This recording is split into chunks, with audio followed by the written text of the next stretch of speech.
Hello everyone and welcome back to our grammar rules. Today we are going to talk about the passive voice. Okay, so this grammar is taken from grade 10, unit 7 from our Palestinian curriculum. As a start, before we can go on to our passive voice rule, we have to distinguish between the active voice and the passive voice. Okay, so in the active voice we have three rules that are attached to this kind of rule. The active voice, we know the subject, so since we know the subject, there is going to be a subject in the sentence structure. Okay, so the sentence structure is going to be, as we all know, which is the normal structure that we deal with the normal rules, which are the subject followed by the verb and then followed by the object. Okay, so الاكتف فويس اللي هو المبني للمعلوم بكون عندنا الفاعل موجود لانه الفاعل احنا بنكون عارفينه، وبكون بنية الجملة اللي هو فاعل زائد الفعل زائد المفعول به. تمام. Okay, let's go to the passive voice. The passive voice, there is no subject. Why there is no subject? Because first, we don't know the subject, or the subject is not important to us. The most important we here is the action itself. So we want to focus on the action rather than the person that did the action. Okay, so the sentence structure is going to be a bit different here, since the object is omitted or deleted or absent. There is going to be a change in the structure. So the structure is first object plus the filling of the rule is going to be according to the grammar rule that we are explaining, and all the passive voice structure ends in the past participle. So it begins always with the object and it ends with the past participle. Okay, there is no subject in the sentence structure.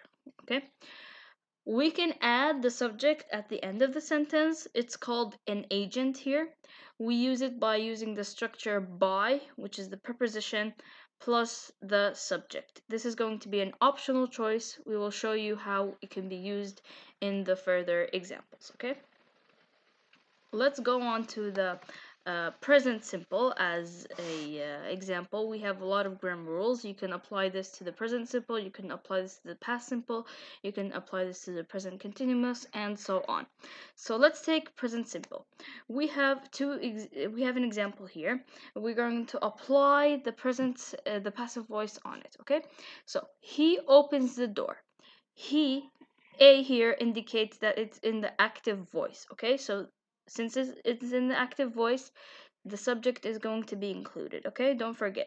So he is the subject, opens verb 1 with s because he is singular, and the door is the object. Okay, so since this is the structure, this is obviously in the active voice. Okay, when we want to transfer it into the passive voice, we said that the subject is going to be omitted. Okay, so we always started by the object, so we bring the door at the beginning of the sentence, followed by is, am, or are. Here we are going to use is because is suitable for the door because the door is singular. Okay, and then we said that it always ends with the past participle of the verb, and we have opens. Past participle of it is opened, and we told you we can end it by the agent, which is using the preposition by, plus him, which is the subject. Okay, so the rule is, for the present simple, passive voice for the present simple rule is object, am, is, are, since we are talking about the present. So we're going to take the present form of the be family, which is am, is, are, plus the past participle, which is always there. Okay? So let's go to the extra examples so we can clarify more. We have the sentence, she pays a lot of money. Okay, if we divide this into its structure, we have she, which is the subject, pays is the verb, and a lot of money is the object. Okay, so as we told you, we are going to bring the object in the beginning of the sentence. We're going to say a lot of money, and since money is counted as a singular, okay, so we put is, not are.